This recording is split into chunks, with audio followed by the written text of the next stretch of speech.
Devant le drame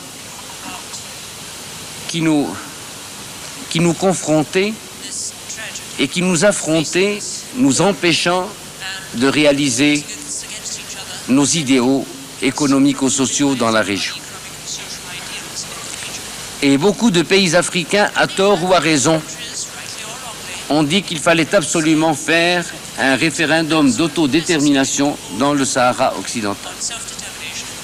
Le Maroc, fort de ses droits, de son histoire et de l'arrêt de la Cour de justice, refusa, tant qu'il le put, d'accepter ce référendum.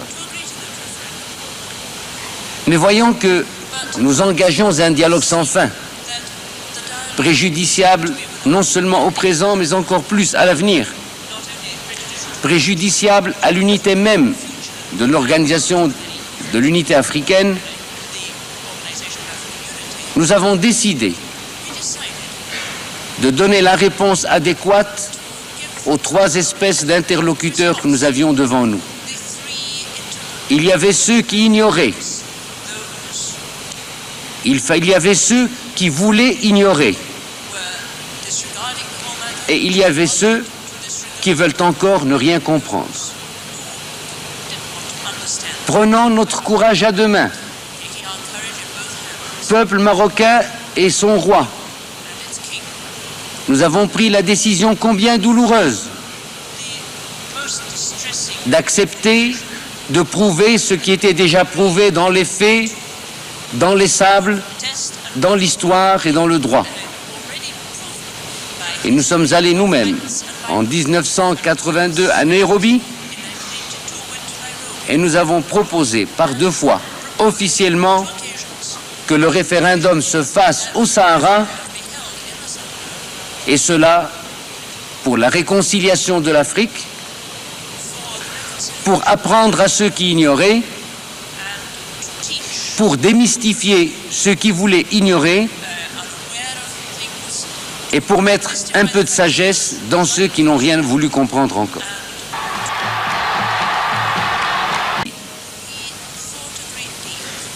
Devant le drame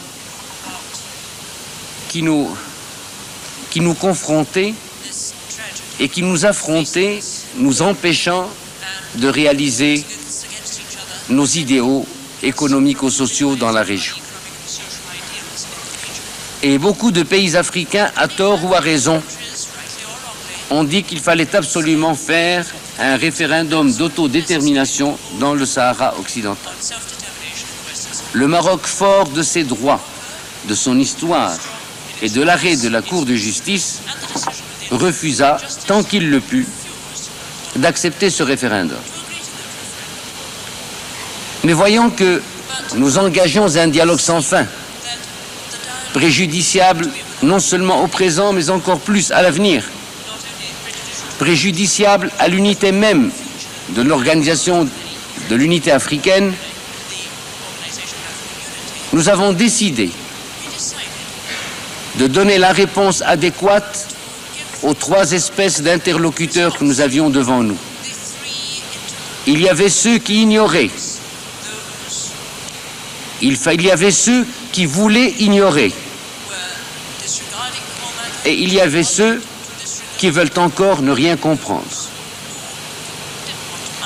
Prenons notre courage à deux mains. Peuple marocain et son roi. Nous avons pris la décision combien douloureuse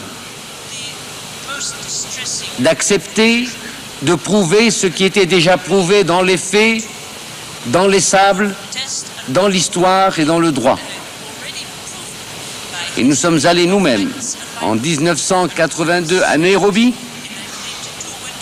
et nous avons proposé par deux fois officiellement que le référendum se fasse au Sahara,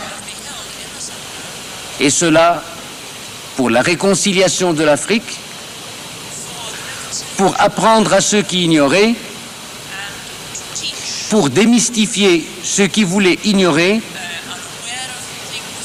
et pour mettre un peu de sagesse dans ceux qui n'ont rien voulu comprendre encore.